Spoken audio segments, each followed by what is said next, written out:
Assalamualaikum warahmatullahi wabarakatuh.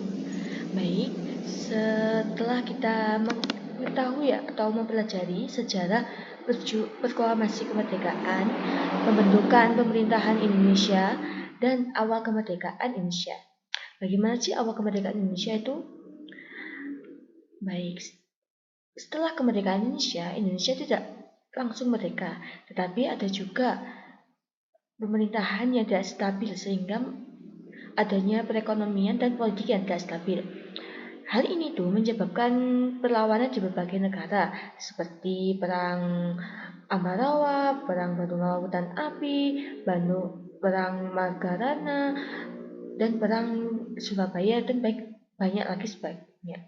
Selanjutnya kita setelah mempelajari perang secara fisik, kita akan mempelajari yaitu perjuangan mempertahankan kemerdekaan dan menegakkan kedaulatan.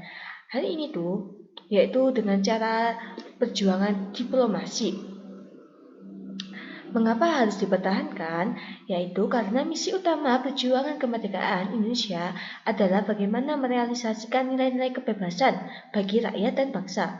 Maka, negara yang telah diperjuangkan itu seharusnya berkomitmen mewujudkan nilai-nilai tersebut.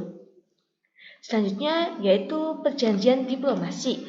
Perjanjian itu untuk menangguhkan kedaulatan, menunjukkan para pemimpin bangsa menjunjung sikap tinggi cinta damai demi mencegah jatuhnya korban jiwa dan kerusakan infrastruktur dan bangunan akibat pertempuran fisik yang terjadi sebelumnya. Yang pertama yaitu ada perjanjian Liganjati, perjanjian Renville, perjanjian Romroyen, perjanjian Konferensi Inter-Indonesia, dan konferensi Meja Buntar. Perjanjian Liganjati. Perjanjian itu berlangsung pada 10-15 November 1946 di daerah Liganjati di sebelah selatan Cirebon. Di dalam perundingan ini, delegasi Indonesia dipimpin oleh Perdana Menteri Sultan Syahrir dengan anggota Muhammad Roy. Sebelum dilaksanakan perundingan Liganjati ini, pihak Indonesia dan Belanda melakukan beberapa kali perundingan. Yang pertama yaitu perundingan di Jakarta pada 23 Oktober 1945 yang menghasilkan kesepakatan untuk menguntungkan pihak Indonesia. Yang kedua yaitu perundingan di Jakarta pada 23 Oktober 1945, perundingan yang belum menghasilkan kesepakatan yang menguntungkan pihak Indonesia. Yang kedua yaitu perundingan Hoogvliet di Belanda pada April 1946. Dalam perundingan ini, Indonesia diwakili oleh Mr. Wahid Suwandi. Nah, pada 25 Maret 1945, perundingan Liganjati akhirnya mencapai titik temu yang ditandai dengan penandatanganan kesepakatan yang terdiri dari 17 pasal. Adapun yaitu Belanda mengakui kekuasaan Republik Indonesia. Yaitu Belanda mengakui secara de facto wilayah Republik Indonesia yaitu Jawa, Sumatera, dan Madura.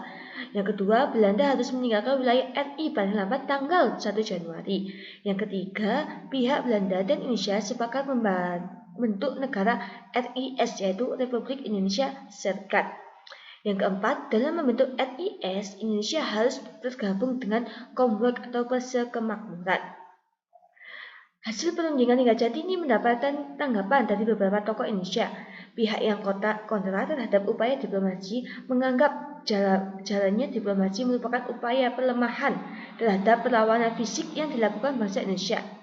Sementara pihak yang mendukung diplomasi menilai dengan jalan diplomasi Indonesia berhasil mendapatkan simpati dari berbagai negara. Yaitu ada juga negara yang mengakui kedaulatan Republik Indonesia, yaitu Inggris, Amerika Serikat, Mesir, Afghanistan, Myanmar, Arab Saudi, India, dan Pakistan. Dukungan dan pengakuan negara lain atas kemerdekaan Indonesia menunjukkan adanya perhatian dunia internasional atas perwujudan Indonesia dalam menegakkan kedaulatan. Sementara itu, Belanda tetap berupaya untuk melakukan teror dengan cara memblokade Indonesia secara politik dan ekonomi. Pada 20 Juli 1927, Belanda melaksanakan operasi militer yang dikenal dengan agresi militer Belanda I. Yang kedua yaitu perundingan Renville. Yang pertama yaitu perjanjian ini dilakukan antara Indonesia dan Belanda yang ditandatangani pada tanggal 17 Januari 1948 di atas kapal perang Amerika Serikat USS Renville yang berlabuh di Pelabuhan Tanjung Priok, Jakarta. Perundingan dimulai pada tanggal 8 Desember 1947 dan ditengahi oleh Komisi Tiga Negara atau KTN yang terdiri dari Amerika Serikat, Australia, dan Belgia. Delegasi Indonesia dipimpin oleh Amir Syarifuddin, delegasi kerajaan di Belanda dipimpin oleh Raden Abdul Qadir Widjojomojo. Hasil dari perundingan Neville yaitu terjadinya sebuah garis yang memisahkan wilayah Indonesia dan negara pendudukan Belanda. Belanda hanya mengakui Jawa Tengah, Yogyakarta, dan Sumatera sebagai bagian wilayah Republik Indonesia. Selanjutnya yaitu hasil dari perundingan Neville, TNI harus ditarik mundur dari daerah-daerah kantongnya di wilayah pendudukan di Jawa Barat dan Jawa Timur. Selanjutnya yaitu Perjanjian Romotoyen. Pada Desember 1998, Belanda kembali melancarkan agresi militer atas wilayah Republik Indonesia. Menanggapi aksi Belanda tersebut, Dewan Keamanan PBB membentuk United Nations Committee for Indonesia yaitu UNC. Atas dorongan UNC dan Amerika Serikat pada 14 April 1949 ini, perundingan antara Indonesia dan Belanda kembali dilaksanakan di Jakarta. Hasil perundingan Romotoyen ini, yang pertama, Angkatan Bersenjata Indonesia akan menghentikan semua aktivitas gerilya. Yang kedua, pemerintahan Republik Indonesia akan menghadiri KMB. Yang ketiga, pemerintahan Republik Indonesia dikembalikan ke Yogyakarta. Yang keempat, Angkatan Bersenjata Belanda akan menghentikan semua agresi militer dan membebaskan semua tawanan perang. Selanjutnya yaitu Konferensi Inter-Indonesia. Konferensi sebelum pelaksanaan konferensi KMB, pihak Indonesia melakukan upaya diplomasi internal, yaitu pemilihan RI melakukan pendekatan dan konsolidasi dengan BVCOS atau BFO atau negara-negara boneka bentukan Belanda di Indonesia. Pada tanggal kedua ini, tahap pertama yang diadakan tanggal 9 sampai 22 Juli 1949 di Yogyakarta, konferensi ini menghasilkan beberapa kesepakatan. Yang pertama, negara Indonesia Serikat disetujui dengan namanya Republik Indonesia atau disebut dengan RIS. RIS dikepalai seseorang presiden konstitusional dibantu menteri-menteri yang bertanggung jawab dengan Dewan Perwakilan Rakyat. Yang selanjutnya yaitu pemerintahan federal sementara akan menerima kedaulatan dari Belanda dan Republik Indonesia. Selanjutnya yaitu Angkatan Perang RIS merupakan Angkatan Perang Nasional. Presiden RIS merupakan Panglima Tertinggi Angkatan Negara RIS, yaitu pada perjanjian tahap pertama. Ada dua tahap kedua yang diselenggarakan di Jakarta pada 30 Juli hingga 2 Agustus 1945.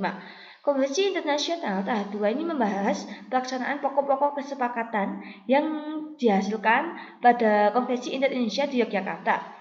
Pihak Republik Indonesia dan BFO menyetujui pembentukan panitia persiapan nasional yang bertugas menyelenggarakan ketertiban sebelum dan sesudah pelaksanaan konferensi meja bundar, yaitu konferensi meja bundar. Konferensi meja bundar yaitu Belanda mengakui RIS atau Republik Indonesia Serikat sebagai negara merdeka dan berdaulat. Status Irian Barat diselesaikan dalam waktu setahun sesudah pengakuan kedaulatan. Selanjutnya akan dibentuknya Uni Indonesia dan Belanda. Selanjutnya yaitu RIS mengembalikan hak milik Belanda dan memberikan hak konsesi dan izin baru untuk perusahaan-perusahaan di Belanda. Selanjutnya yaitu pengambilan alihan hutang Hindia Belanda oleh Republik Indonesia Serikat. Baik, sekian, terima kasih penjelasan dari Miss. Apabila banyak kesalahan, mohon maaf. Wassalamualaikum warahmatullahi wabarakatuh.